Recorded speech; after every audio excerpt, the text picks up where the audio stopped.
celebration of Columbus in the States, 92, 450th year or 550th year, whatever it was. And no one in the United States wanted to buy it. The federal government didn't buy it. So he took off Columbus's head and I think put on Peter the Great's. I'll have to ask Anna if that's Peter there.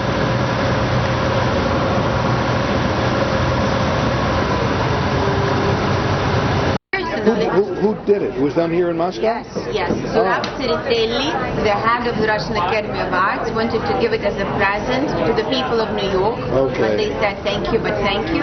We have no space. Okay. And we had to do something with it, and we changed the map and the head, and here we are. Thank you. Thank you very much. That's Columbus with a different head. That's with Peter the Great's head on it.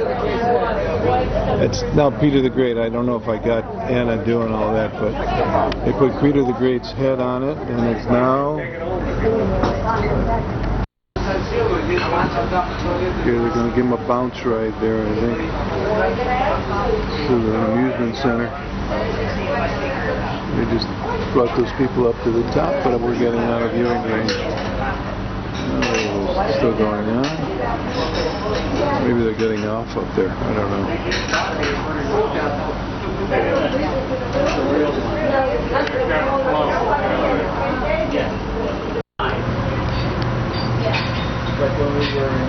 There's some restaurants, bars on the water.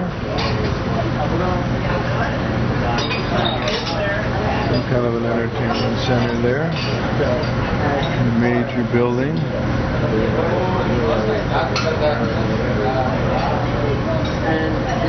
There's a glass-covered bridge, pedestrian bridge. Maybe this is where they moved that train bridge and made it a pedestrian. It is a part of the monastery, but not a part of the monastery at the same time. I mean, they are separated from each other by a wall. This is the second most prestigious cemetery of the country to be buried. It is not enough to have lots of money. It has nothing to do with the money. You've got to do something for the country. You've got to be famous. And your relatives as well can be buried with you there, but during the Soviet period of time, the Politburo would discuss this question and decide whether you have... This is the New Maiden Cemetery, part of a convent where nuns used to come, where the ex-wives of royalty would be sent when they were out of favor with the princes or the czars. So sort of a royal place, and then the burial grounds, which are separate from the convent, have become famous for famous people's burial places. And this, we're going to Beltsin's. This is Yeltsin's, Boris Yeltsin's burial. We're not sure what the heck this is. Chosen by his daughter, Tatiana. White marble, white stone, and red stone, and blue mosaics. These are the colors of the flag of the Russian Federation. Practically the same year, another very famous gentleman died, whose surname was Rostropovich. Rostropovich was a very famous musician and a conductor. He was forced to immigrate from the country in the 1970s. He lived in the United States, in France. He became a subject of France, but under Yeltsin, he managed to... It's ugly. Yeah, but what is it? It's Yeltsin's grave. But what is the marble depicting? It's supposed to be a flag. The Russian flag. The Russian flag. The Russian Federation flag. White, blue, and red. Gentleman whom you might have known is Igor Moiseyev. Have you ever heard of the ensemble of songs and dances of the former USSR? Boris Moiseyev, he died at the age of 100 years. He was our most famous choreographer, Boris Moiseyev. Now we're going to the old part of the ceremony. His surname is Marble. He was born in 1879, he died in 1941. Have you got any idea who could he be? Nobody would guess, never ever, and why he is here. He was an officer of the KGB, at that time it was called NKVD, and he shot the biggest amount of prisoners. You know, if people were accused of serious crimes against the Soviet government, they were imprisoned and then shot.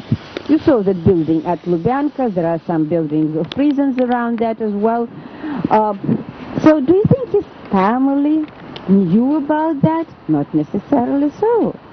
So that was his job, to shoot people. And he was very good at it. And that's why he's buried here. So I was horrified when they read. There's a tank with this guy.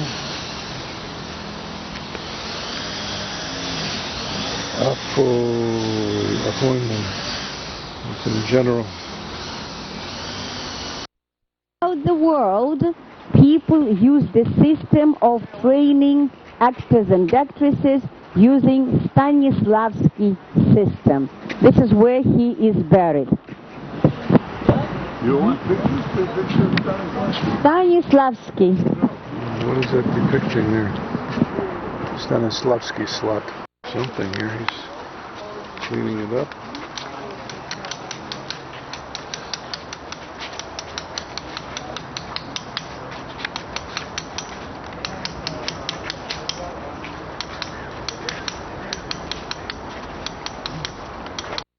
Tombstone to Anastasia Mikoyan. He was the head of a very big Georgian family.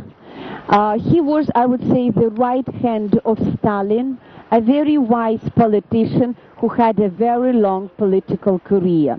He was so very, come closer, ladies and gentlemen, he was so very wise that there were jokes about him and how careful he was in all his actions. You know what it was? For example, once he came to the meeting of the Politburo being completely dry, though everybody came wet because it was raining, and he was asked, "Mr. Mikoyan, how did you manage?" And he said, "Easily, in between the rains," so he could do even that. I extremely respect his pilot, Mikoyan. And now, ladies and gentlemen, shall we go buried? And this is the tombstone of his wife, Жемчужина Molotova. His wife was imprisoned for 10 years. That was a very good trick to be able to manipulate people. That's what Stalin did. He would imprison the wives for the husbands, you know, to be like wax. You can do whatever you want with him and make him work like you want him to work. So this is where Molotov and his wife Politburo in the Soviet country. All the others were men. All the ministers were, of course, men. So Yekaterina Furtseva was the Minister of Culture. And thanks to her, we managed to start our communication with France at first. She was extremely popular in our country, even though there were very many jokes about her dealing with men in the Politburo. But definitely she was an absolutely... He visited the exhibition of young painters and sculptors. Young at that time meant in their 30s. They were all the people who returned from the Second World War, and one of them was Ernst Neizvestny. When Khrushchev looked at those pictures, he said that even a donkey can paint like that with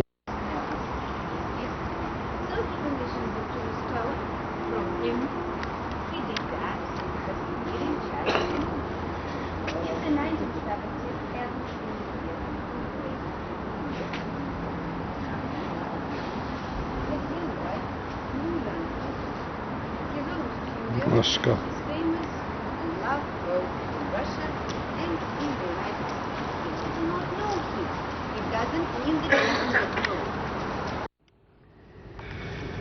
Well, how do you like our cabin so far, Full?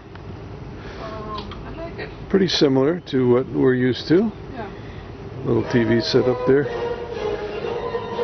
Okay, here's our bedroom. I'm scanning out to our window. Porthole. And you're hearing the music. is some kind of a jet plane, seaplane over there. And next to it is a submarine.